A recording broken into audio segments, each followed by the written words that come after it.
nadadapa, bumabangon. Gaya ng puno, hindi pumapalag. Hey there, Nocturnes! Welcome back sa Yeah Man! Ako ulit si Jeremy, ang inyong Kuya N, dito sa Nocturnal Sage. So, next episode natin ay tungkol sa... Okay, ito yung simula ng ating sub-series na isa pang sub-series. Scam ba yan? Okay, sa episode na ito, pag-usapan natin ang ibang mga misunderstood na business models, no? Kasi syempre, dito sa Yaman series, gusto natin na tulungan na isa't isa na yumaman nga financially, mag-grow financially, mag-expand financially. Syempre, dapat may risk, no? May risk tayong tinitake dyan, Nocturs. Hindi pa pwedeng idadasal mo lang lahat sa Panginoon. Sabi nga, di ba? Sa tao ang gawa, sa Panginoon ang awa. Cliché, pero hanggang ngayon, consistent na totoo. Kaya, dapat may ginagawa tayo. At dapat may konting risk tolerance. Pero, dapat calculated din ang risk mo, Noctur. Hindi yung bara-bara, no? Padalos-dalos, dapat pinag-aaralan din yung mga risk na acting tinitake. So, sa episode na ito, pag-usapan natin ang isa sa mga controversial na business model, ang MLM. Nagdadalawang isip nga ako na gawin ito yung unang ko episode. Kasi sa simula pa lang, marami na akong kalat na ibabahagi sa inyo. Pero syempre, kinahinay lang. Gusto natin na gawing safe, digital space, ito. Kaya, hindi ko muna masyadong sisiraan ng MLM. Kasi, parang may sagot na ako dun sa tanong na, scam ba ang MLM? Una sa lahat, ano bang MLM? Multi-level marketing. Yan ang ibig sabihin ron, para sa mga di nakakaalam. Kadalasan na-associate ang MLM sa pyramiding. Kasi meron kang upline, tapos sa ibaba mo, may downline yata tawag doon eh. Sa pagkakarecall ko. Nag-MLM kasi ako ng 2 buwan. Kaya alam ko yung mga ganyan. Tapos yung upline, yung parang boss na nag-recruit ng downline, kumikita doon sa kinikita ng downline kapag nakabenta ng product nila. Kaya napagkakamalang pyramiding scam. Tapos para maging bahagi ng network na yon, kailangan mag-invest ka nung a certain amount of money para dun sa products. Kaya pagkakamala itong scam. Pero ang totoo dyan, Nocturs, hindi lahat, okay? Hindi lahat ng multi-level marketing or network marketing ay scam. Kasi paano naman yung mga legit na registered naman sa SEC, tapos isa sa mga kinikilalang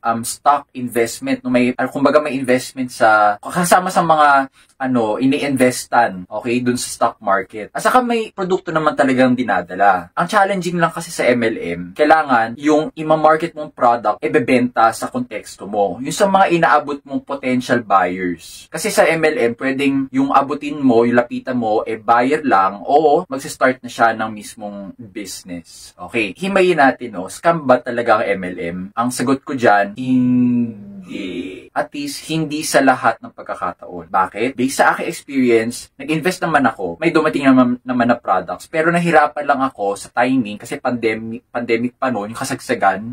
Saka, puro online lang yung aking engagement.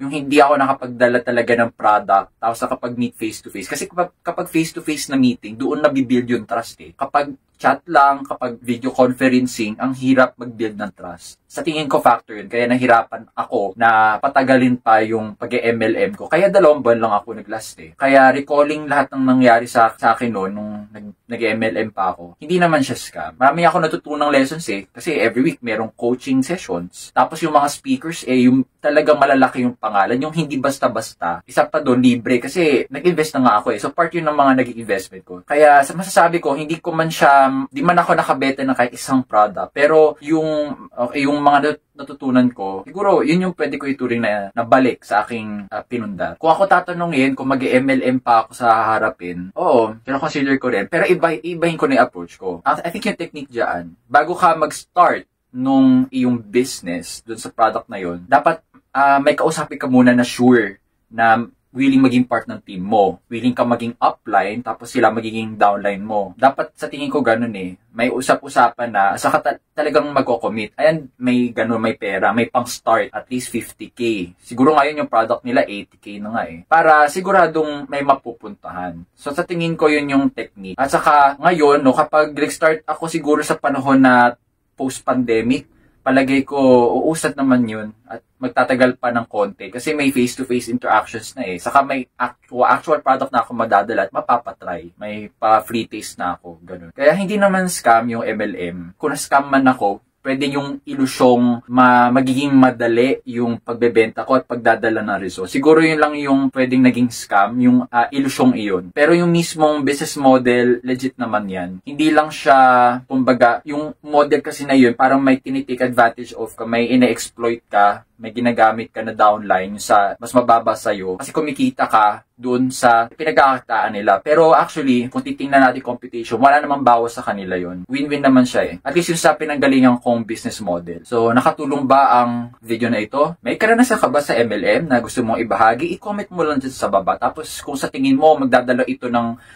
comfort sa mga kagagari lang sa MLM, nag-quit. Tapos, o sa mga iba na nagdadalawang isip kung tatay ba mga nilang MLM, i-share mo lang ang video na ito. Tapos, kung maganda ba yung naging insights ko, i-like mo lang, makakatulong yun sa algorithm para magkaroon naman ako na ideas pa sa mga susunod nating episode. So, kung gusto nyo pa ng isa pa episode tungkol sa MLM, well, tulungan yung algorithm. O, ano pa ba ito sa MLM yung gusto nyo malaman? Hanggang sa susunod na episode para tilihin ayon tikas.